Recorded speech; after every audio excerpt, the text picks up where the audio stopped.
Hello everyone, this is Shubham और आप देख रहे हैं शुभ टॉक्स। गाइस, आज का ये वीडियो बहुत इम्पोर्टेंट होने वाला है क्योंकि आज हम इस वीडियो में बताने वाले हैं कुछ इम्पोर्टेंट पॉइंट जो आपको काउंसलिंग में पार्टिसिपेट करने में बहुत हेल्पफुल होगी। तो वो क्या क्या पॉइंट्स हैं मैं आज बताने वाला हूँ। पहली बात कि आपको काउंसलिंग के टाइम पे कौन कौन से डॉक्यूमेंट चाहिए, कब से काउंसलिंग स्टार्ट होगा, काउंसलिंग में कितना चार्ज पड़ेगा, कितना रजिस्ट्रेशन चार्ज है, कितना सिक्योरिटी मनी है और क्या-क्या हमें प्रोसेस करना है, स्टेप बाय स्टेप बताने वाला हूँ। हर एक स्टेप हमको कैसे फॉलो करना है। अगर आप फ्री में अपना काउंसलिंग करवाना चाहते हैं तो ये वीडियो आपके लिए है क्योंकि इसमें हम आपको एक-एक हर एक स्टेप को बताने वाला हूँ और क्लियर करने वाला हूँ कि आपको ये प्रोसेस कंटिन्यूअसली करते जाना है। देखिए, आपका जो नीट एग्ज़ाम है उसके 1 महीने बाद आपका रिज़ल्ट आना है। रिलीज़ होते ही आपका पूरा कन्फर्म हो जाएगा कि आपको क्या करना है। उसके साथ-साथ काउंसलिंग स्टार्ट हो जाएगी। काउंसलिंग जो होगी वो सितंबर से स्टार्ट होगी। मोस्ट प्रोबेबली सितंबर के फर्स्ट वीक से स्टार्ट हो जाएगी। हो सकता है अगस्त में भी स्टार्ट हो जाए, बट सितंबर से स्टार्ट होने का ज़्यादा चांस है। तो जब रिज़ल्ट आएगा तो एक इम्पॉर्टेंट पॉइंट आप लोगों को बताना चाहूँगा कि आपका जो नीट स्कोर कार्ड है वो किसी को भी शेयर मत करिएगा। बहुत ज़्यादा प्रॉब्लम हो सकता है। क्या-क्या प्रॉब्लम होगी वो मैं लास्ट में इस वीडियो में बताने वाला हूँ क्योंकि ये लास्ट ईयर का ही सारे बच्चों को दिक्कतें आई थी, तो को क्या-क्या प्रॉब्लम थी वो मैं आपको लास्ट में बताने वाला हूँ। बात करते हैं मोस्ट इम्पोर्टेंट क्या है कि काउंसलिंग में अगर कोई भी मिस्टेक होता है, जितना आपने नीट में मेहनत किया है वही मेहनत अगर इसमें थोड़ा-सा भी मिस्टेक करते हैं, तो आपकी जो सीट है वो चली जाएगी या सिक्योरिटी मनी है वो जब्त हो जाएगी। तो इन चीज़ों को ध्यान में रखना है। आयुष काउंसलिंग कैसे करना है? आयुष काउंसलिंग के लिए 2 तरह से काउंसलिंग होती है। एक तो स्टेट कोटा की होती है और दूसरा all India quota. State quota में 85% का सीट जो है गवर्नमेंट का, ये गवर्नमेंट कॉलेज के लिए बात कर रहा हूँ। 80% 85% सीट रिज़र्व रहती है स्टेट को और ऑल इंडिया कोटा में 15% को सीट रिज़र्व रहती है और वो कोई भी स्टूडेंट जो अदर स्टेट से है, एक पर्टिकुलर स्टेट को सिलेक्ट करना चाहते हैं, तो वो ऑल इंडिया कोटा में पार्टिसिपेट कर सकता है। उसके लिए ऑल इंडिया कोटा के ही थ्रू आपको एडमिशन लेना है। अगर वो पर्टिकुलर स्टेट जैसे मान लीजिए यूपी से है, अगर वो यूपी के गवर्नमेंट कॉलेज में पार्टिसिपेट करना चाहता है, तो उसको स्टेट कोटा के थ्रू पार्टिसिपेट करना है। और वहीं यूपी के स्टूडेंट अगर कहीं वेस्ट बंगाल या कहीं अदर स्टेट में पार्टिसिपेट करना चाहता है, तो उनको ऑल इंडिया कोटा के थ्रू पार्टिसिपेट करना होगा। अब इम्पॉर्टेंट है कि ऑल इंडिया कोटा में कितने सीट कॉलेजेस आ जाते हैं और उसमें हम कौन-कौन से कोर्स के लिए पार्टिसिपेट कर सकते हैं। तो ऑल इंडिया कोटा के थ्रू आप बीएएमएस, बीएचएमएस, बीयूएमएस या बीएसएमएस इन कोर्स के लिए आप पार्टिसिपेट कर सकते हैं। सबसे पहले मैं आपको बता दूँ एक इम्पॉर्टेंट पॉइंट, जो आयुष होती है, आयुष का जो फुल फॉर्म होता है वो ए से होता है आयुर्वेदा, वाई से होता है योगा एंड नेचुरोपैथी, यू से होता है यूनानी एंड एस से होता है सिद्धा और एच से पर होता है होम्योपैथ। अब इन सारे कोर्स का जो एडमिशन होता है नीट के थ्रू होता है, बट एक ऐसा कोर्स है जो योगा नेचुरोपैथी, उसका जो एडमिशन होता है वो डायरेक्टली आपका इंटर के बेसिस पे होगा। बट बाकी जितने भी कोर्स हैं आयुर्वेदा, यूनानी, सिद्धा एंड होम्योपैथ, इन सब का नीट के थ्रू ही होगा। नीट में अगर क्वालीफाई होते हैं तो उसके थ्रू ही आपको एडमिशन मिलेगा। ये तो हो गई गवर्नमेंट कॉलेज के लिए। अब प्राइवेट की बात करें तो प्राइवेट में स्टेट को हर एक स्टेट को अपना 100% सीट स्टेट के अंडर रहता है।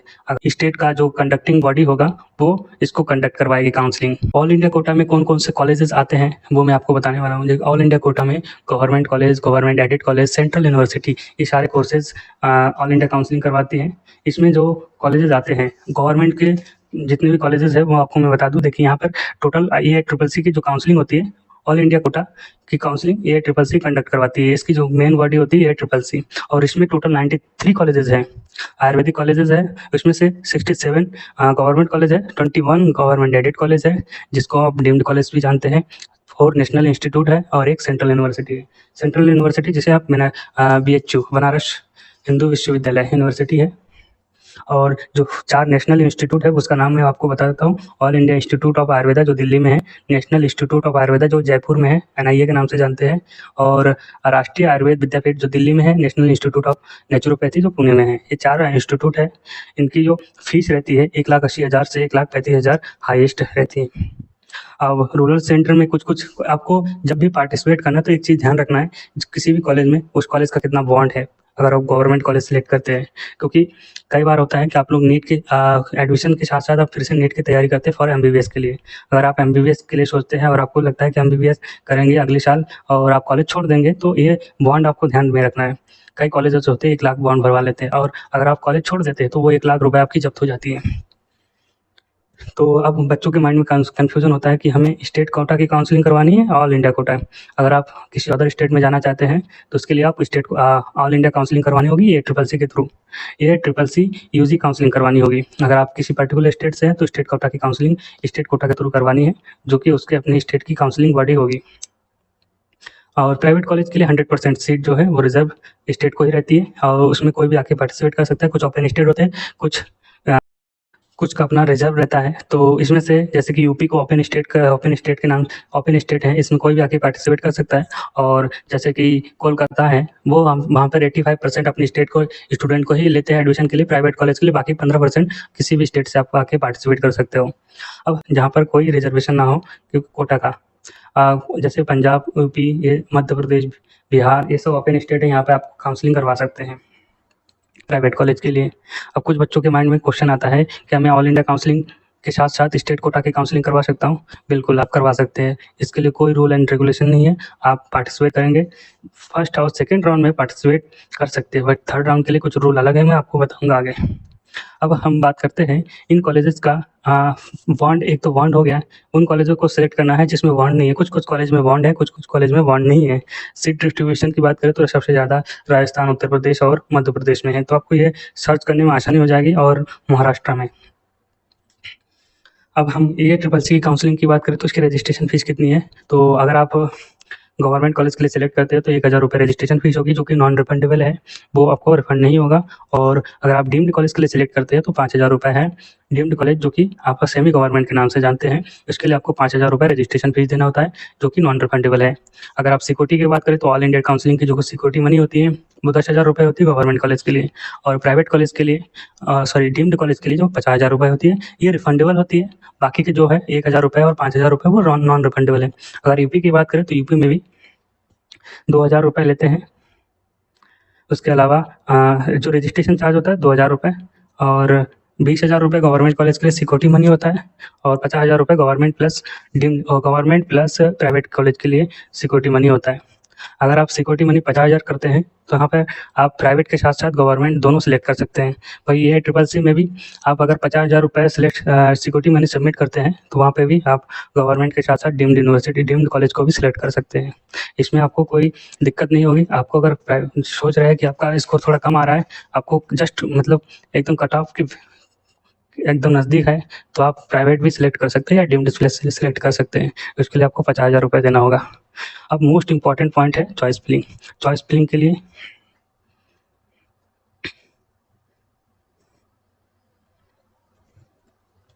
मोस्ट इम्पॉर्टेंट है चॉइस फिलिंग, क्योंकि इस स्टेप में अगर कोई सी भी गलती करते हैं तो वो आपके लिए बहुत ही प्रॉब्लम करेगा। क्योंकि जब आप भी कोई कॉलेज सेलेक्ट करते हो तो इस कॉलेज के जो कॉलेज आपको पहले लेना है, सबसे पहले उसी कॉलेज को प्रेफ़रेंस में डालना है। अगर उसके ऊपर-नीचे कुछ कर दिया, आपने सीक्वेंस वाइज़ नहीं डाला, जो कॉलेज आप मन में आया वो डाल दिया और आपको बाद में पता चला ये कॉलेज अच्छा नहीं है, आपके लिए अच्छा नहीं है और आप छोड़ना चाहते हो, तो उस कंडीशन में आपकी जो सिक्योरिटी मनी है वो ज़ब्त हो जाती है। उसके साथ-साथ आपका जो कॉलेज भी, आपका जो सीट है वो भी खराब हो जाता है। तो इस चीज़ को ध्यान में रखना है। जैसे ही आपका चॉइस फिलिंग कंप्लीट हुआ तो आपको कॉलेज अलॉट होता है। कॉलेज अलॉट होने के बाद आपके पास 2 ऑप्शन है, आप उस कॉलेज में एडमिशन लेते हैं या उस कॉलेज में एडमिशन नहीं लेते हैं। अगर आप एडमिशन लेते हैं, वेल एंड गुड, आपको जो सिक्योरिटी मनी है वो रिफंड हो जाएगा। अगर आप एडमिशन नहीं लेते हैं, उस कंडीशन में क्या होगा मैं आपको बताना चाहूँगा। जैसे राउंड 1 में अगर आप पार्टिसिपेट कर रहे हो और आपको कोई कॉलेज नहीं अलॉट हुआ, उसके बाद आपको सेकंड राउंड में पार्टिसिपेट किया, आपको कॉलेज अलॉट हो गया। अगर आप फिर से आप ये सोच रहे हो कि ये जो कॉलेज अलॉट हुआ है वो कॉलेज हम नहीं लेना चाहते हैं, तो उसके लिए आप वहाँ पर आप फ्री एग्ज़िट कर सकते हैं, आपका जो सिक्योरिटी मनी है वो वापस आ जाएगा। But in case of third round अगर आपने पार्टिसिपेट कर लिया और आप फिर से कॉलेज आपको अलॉट हुआ और आप कॉलेज छोड़ना चाहते हो, तो इस कंडीशन में जो आपकी कॉलेज है, आपका जो सिक्योरिटी मनी है वो ज़ब्त हो जाएगी। अब काउंसलिंग जो है ये ऑल इंडिया काउंसलिंग और स्टेट कोटा की काउंसलिंग जो है एक साथ ही सीक्वेंस वाइज चलती रहती है। पहले state quota all India counselling start होगी, उसके बाद स्टेट कोटा की काउंसलिंग स्टार्ट होती है। तो राउंड 1 की जैसे स्टार्ट हुआ तो राउंड 1 का स्टेट कोटा का भी 1 हफ्ते बाद स्टेट कोटा का स्टार्ट हो जाता है। जैसे राउंड 1 का स्टेट कोटा कंप्लीट हुआ, राउंड 2 का स्टार्ट हुआ ऑल इंडिया कोटा का ACCC की। तो उसके बाद वैसे काउंसलिंग चलती रहती है। काउंसलिंग टोटल 4 स्टॉप में कंप्लीट होता है।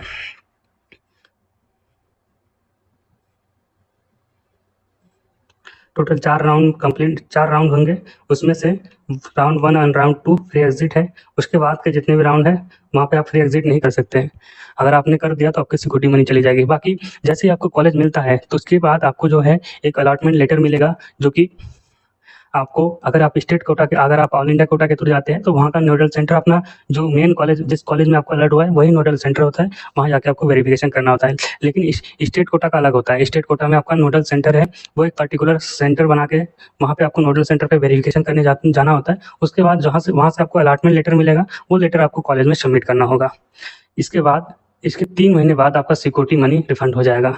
ये सारे प्रोसेस आपको कंप्लीट हुआ। इसके बाद एक मोस्ट इम्पॉर्टेंट है कि आपका कौन-कौन से डॉक्यूमेंट चाहिए, इन प्रोसेस के दौरान आपको कौन-कौन से डॉक्यूमेंट चाहिए। तो सबसे पहले बात करते हैं। तो इसके लिए क्लास 10th का मार्कशीट, क्लास 12th का मार्कशीट, नीट का एडमिट कार्ड चाहिए और उसके बाद एक वैलिड आईडी प्रूफ होना चाहिए, जैसे आधार कार्ड या पैन कार्ड, ड्राइविंग लाइसेंस या पासपोर्ट। नीट का रिजल्ट होना चाहिए और कास्ट सर्टिफिकेट अगर आप एप्लीकेबल हैं। अगर आप EWS है, OBC है, SC ST है, उसके लिए कास्ट सर्टिफिकेट चाहिए। डिसेबिलिटी में पर्सन विद डिसेबिलिटी में कोई से PWD का कैंडिडेट होता है, अगर है तो उसकी सर्टिफिकेट चाहिए। डोमिसाइल सर्टिफिकेट चाहिए अगर आप किसी पर्टिकुलर स्टेट की काउंसलिंग करवाना चाहते हो तो। और कैरेक्टर सर्टिफिकेट, माइग्रेशन सर्टिफिकेट और पासपोर्ट साइज फोटोग्राफ चाहिए। को सिग्नेचर चाहिए। ये सारा डॉक्यूमेंट आपको रेडी करके रखना है। और ये इम्पॉर्टेंट है आपका डोमिसाइल जो है जो न्यू एप्लीकेबल होता है, अगर न्यूली बना होता है उसी को चाहिए होता है, मार्च के बाद का बना होना चाहिए। तो गाइज मैंने एक इम्पॉर्टेंट पॉइंट बताया था शुरू में ही, कहा था कि नीट का स्कोर कार्ड किसी को भी मत शेयर करना अगर आप खुद से काउंसलिंग कर रहे हो तो। वो बातें मैंने क्यों बताई थी मैं आपको बताना चाहूँगा। यूपी में फर्स्ट राउंड की काउंसलिंग जो होती है वहाँ पर आपको कॉलेज अलॉट हो जाता है, आप रिपोर्टिंग करते हैं और आपका कॉलेज मिल जाता है। बट आप सेकेंड राउंड में अगर आपका मन नहीं है कि आपको वो कॉलेज नहीं लेना है तो आप सेकेंड राउंड में पार्टिसिपेट कर सकते हैं, आपका कॉलेज रीशफलिंग कर सकते हैं। आप रीशफलिंग वाला ऑप्शन था, मतलब आप वो कॉलेज ना लेके दूसरा कॉलेज आप ले सकते हैं, कॉलेज से कॉलेज ट्रांसफ़र कर सकते हैं। उसके बाद कॉलेज का जो रीशफलिंग होने के बाद आपको वो कॉलेज लेना होता है जो पहले नया कॉलेज मिलता है, बाकी पुराने कॉलेज को आपको छोड़ना होता है। अब कुछ बच्चे ऐसे थे जिसका काउंसलिंग कंप्लीट हो गया, उसने वो कॉलेज अलॉट हो गया, वो ले लिया। अब उस बच्चे को पता ही नहीं कि उसका रीशफलिंग किसने किया। वो नीट के स्कोर कार्ड के बेसिस पे ही रीशफलिंग होती है। तो ये अगर आप ये गलती नहीं करना चाहते हो तो इसको आप किसी हालत में किसी को भी नहीं देना है। अपना खुद का काउंसलिंग खुद से करना है। अगर आपको समझ में नहीं आता है ऑथेंटिक काउंसलर से संपर्क करिए और करिए अपना काम। बाकी अगर आपको खुद से करना है तो इन चीज़ों को ध्यान रखना है। और दूसरी बात, एक और स्टेप है जो अपग्रेडेशन भी होता है यहाँ पर। अगर आपको कॉलेज फर्स्ट राउंड में कॉलेज मिल गया और आप चाहते हैं कि उससे ऊपर वाला फर्स्ट प्रेफरेंस में जो रखा था वो आपको नहीं मिलता है, तो आप चाहते हैं कि वो कॉलेज मिले मुझे, तो आप उसके लिए अपग्रेडेशन रूल भी अप्लाई कर सकते हैं। तो अपग्रेडेशन में तो कोई इश्यू नहीं है, लेकिन अपग्रेडेशन भी होता है यहाँ पर, तो आप अपग्रेडेशन भी करवा सकते हैं। और फेक काउंसलर से दूर रहना है, बहुत इंपॉर्टेंट है। फेक काउंसलर बहुत मार्केट में भरे पड़े हुए हैं। यहाँ पर आपको बताएंगे कि हम फ्री में एडमिशन करवा देंगे, उसके बाद आप हमें नीट स्कोर कार्ड भेजिए, आप हमारा ये डेटा भेजिए, वो भेजिए। आप भेज देते, जैसे आपने भेजा आपके पास दिन रात कॉल आता रहेगा, आपके पास कॉल आएगा, आपके पास परेशान होते रहेंगे। आप सोच नहीं पाएंगे, कई बार इतना प्रेशराइज कर देगा कि आपको डोनेशन देने के लिए बोलेगा कि आपके स्कोर पे नहीं होगा एडमिशन, इस स्कोर पे कॉलेज नहीं मिलेगा। जबकि आपको पता है कि आपके स्कोर पर हमने कई सारे वीडियो, हमने इस चैनल पे आयुष से रिलेटेड हर एक वीडियो, हर तरह का वीडियो अपलोड करता हूँ और वो जो है एकदम ऑथेंटिक न्यूज़ होता है। अगर पहली बार आए हैं चैनल पर तो आप चैनल को सब्सक्राइब करिए तक और पूरा चैनल को देखिए एक बार। हम आयुष से रिलेटेड हर एक चीज़ को यहाँ पर डालता हूँ और हर एक कॉलेज का रिव्यू वीडियो भी डालता हूँ। आपको ये वीडियो, आपका ये चैनल बहुत ही इन्फॉर्मेटिव रहने वाला है, तो आप हमारे चैनल को सब्सक्राइब करिए और हमारे साथ जुड़िए अगर आपको नहीं आता है तो। और बाकी आप जो काउंसलिंग होता है वो सितंबर से स्टार्ट हो जाएगा, तो आप सब तब तक अपने डॉक्यूमेंट को वेरीफाई, अपने डॉक्यूमेंट को रेडी करके रखिए ताकि आपको कोई डिले ना हो। फर्स्ट राउंड में ही आपको पार्टिसिपेट करना है, सेकंड राउंड का वेट बिल्कुल मत करिए। फिर भी नहीं समझ पाते, हमने लास्ट ईयर कई स्टूडेंट का हमने काउंसलिंग करवाया, 100+ स्टूडेंट का हमने काउंसलिंग करवाई और उसका अच्छे से काउंसलिंग करवा के कॉलेज अलॉट करवा के लाखों सब कुछ क्लियर करवा के दिया है। अगर आप भी चाहते हो तो आप हमसे कांटेक्ट कर सकते हो।